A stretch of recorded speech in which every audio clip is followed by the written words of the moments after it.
AG ನ್ಯೂಸ್ಗೆ ಸ್ವಾಗತ. ಕೊಪ್ಪಳ ಜಿಲ್ಲೆ ಕುಕನೂರಿನಲ್ಲಿ ಮನೆ ಮನೆಯಲ್ಲಿ ಬಸವ ಪಂಚಮಿಯನ್ನ ಸಡಗರ ಸಂಭ್ರಮದಿಂದ ಆಚರಿಸಲಾಗಿದೆ. ನಂತರ ಶ್ರೀಯುತ ಬಸವರಾಜ ಸುಳೆಬಾವಿ ಅವರು ಮಾತನಾಡಿ ಹೇಳಿದರು, ಪ್ರತಿ ಮನೆ ಮನೆಯಲ್ಲಿ ಆಚರಿಸಬೇಕು ಈ ಬಸವ ಪಂಚಮಿಯನ್ನ. ಬಸವ ಪಂಚಮಿ ಹಬ್ಬವನ್ನ ಕರ್ನಾಟಕದಲ್ಲಿ ಆಚರಿಸಲಾಗಿದೆ. ಇದು ವಚನ ಸಾಹಿತ್ಯದ ಪ್ರವರ್ತಕರು ಆದ ಬಸವಣ್ಣನವರ ಜನ್ಮದಿನವನ್ನ ಸ್ಮರಿಸುವ ಹಬ್ಬವಾಗಿದೆ. ಈ ದಿನದಂದು ಬಸವಣ್ಣನವರ ಅನುಯಾಯಿಗಳು ಹಾಗೂ ಭಕ್ತರು ಅವರ ಬೋಧನೆಗಳನ್ನು ನೆನಪಿಸಿಕೊಳ್ತಾರೆ ಮತ್ತು ವಿಶೇಷ ಪೂಜೆಗಳನ್ನ ಸಲ್ಲಿಸುತ್ತಾರೆ. ಬಸವ ಪಂಚಮಿ ಬಗ್ಗೆ ಇನ್ನಷ್ಟು ಹೇಳಬೇಕು ಅಂದ್ರೆ ಬಸವಣ್ಣನವರು 12ನೇ ಶತಮಾನದ ಸಮಾಜ ಸುಧಾರಕರು ಮತ್ತು ಕವಿ. ಅವರು ವಚನ ಸಾಹಿತ್ಯದ ಮೂಲಕ ಸಾಮಾಜಿಕ ಅಸಮಾನತೆ ಮತ್ತು ಮೂಢನಂಬಿಕೆಗಳ ವಿರುದ್ಧ ಹೋರಾಡಿದವರು. ಬಸವ ಪಂಚಮಿಯಂದು ಬಸವಣ್ಣನವರ ಅನುಯಾಯಿಗಳು ದೇವಸ್ಥಾನಗಳಿಗೆ ಭೇಟಿ ನೀಡಿ ಪೂಜೆ ಸಲ್ಲಿಸುತ್ತಾರೆ. ಅಲ್ಲದೆ ಬಸವಣ್ಣನವರ ಬೋಧನೆಗಳನ್ನು ನೆನಪಿಸುವ ಕಾರ್ಯಕ್ರಮಗಳು ಮತ್ತು ಉಪನ್ಯಾಸಗಳನ್ನು ಆಯೋಜನೆ ಮಾಡುತ್ತಾರೆ ಎಂದಿದ್ದಾರೆ. ಬಸವ ಪಂಚಮಿ ಹಬ್ಬವು ಸಾಮಾಜಿಕ ಸಮಾನತೆ, ಸಹೋದರತ್ವ ಮತ್ತು ಮೂಢನಂಬಿಕೆಗಳ ನಿವಾರಣೆಯ ಸಂದೇಶವನ್ನು ಸಾರಿದೆ. ಬಸವ ಪಂಚಮಿಯ ದಿನಾಂಕವು ನಾಗರ ಪಂಚಮಿಯ ದಿನದಂದು ಬರುತ್ತೆ. ಆದ್ದರಿಂದ ಕೆಲವೆಡೆ ನಾಗರ ಪಂಚಮಿ ಹಬ್ಬವನ್ನು ಕೂಡ ಆಚರಿಸಲಾಗಿದೆ ಎಂದು ಕುಮಾರಿ ಮಂಜುಳಾ ಕುಡಗುಂಟಿ ಹೇಳಿದ್ದಾರೆ.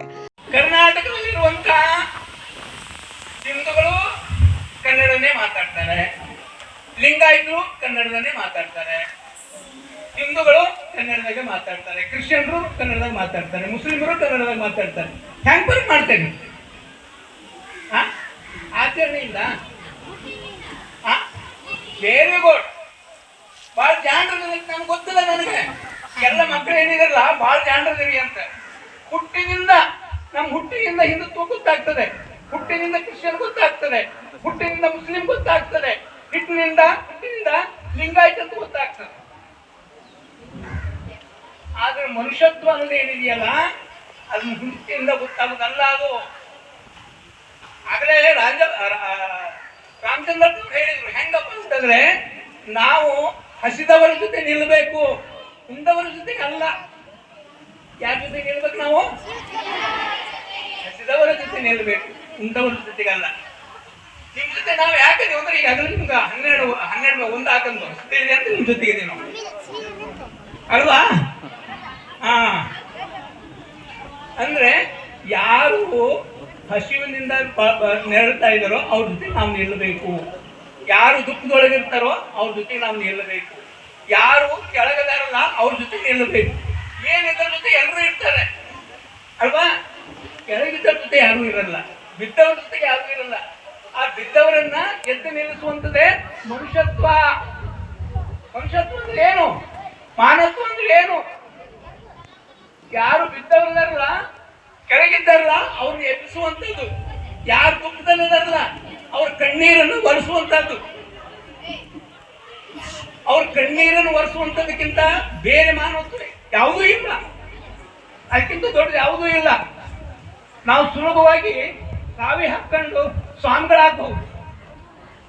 ನೀವು ಹಾಕೊಂಡ್ರೆ ಶರಣೆಯರು ಅಂತಾರೆ, ಹುಡುಗರು ಹಾಕೊಂಡ್ರೆ ಶರಣರು ಅಂತಾರೆ. ಅದಕ್ಕೇನು ಬಹಳ ದಿನ ಬೇಕಾಗಿಲ್ಲ.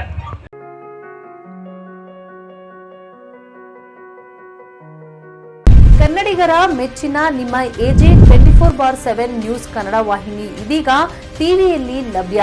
ವೇಳೆ ನೋಟಿಸ್ ಕೊಟ್ಟಿದ್ರೆ ವಾಪಸ್ ತಗೋತೀವಿ. ಇವತ್ತು ವಕ್ಫ್ ಪ್ರಾಪರ್ಟಿ ಅಂತೇಳಿ ಬರ್ತದೆ ಅಂತ ಹೇಳಿದ್ರೆ ರೈತರು ಬೀದಿಗೆ ಬದಲು ಏನ್ ಮಾಡ್ಬೇಕಾಗತ್ತೆ? ಯಾರು ವೋಟ್ ಹಾಕಿಲ್ಲ ಅಂದ್ರೆ ಗ್ಯಾರಂಟಿನೆಲ್ಲ ಸ್ಟಾಪ್ ಮಾಡ್ಬಿಡ್ತೀವಿ.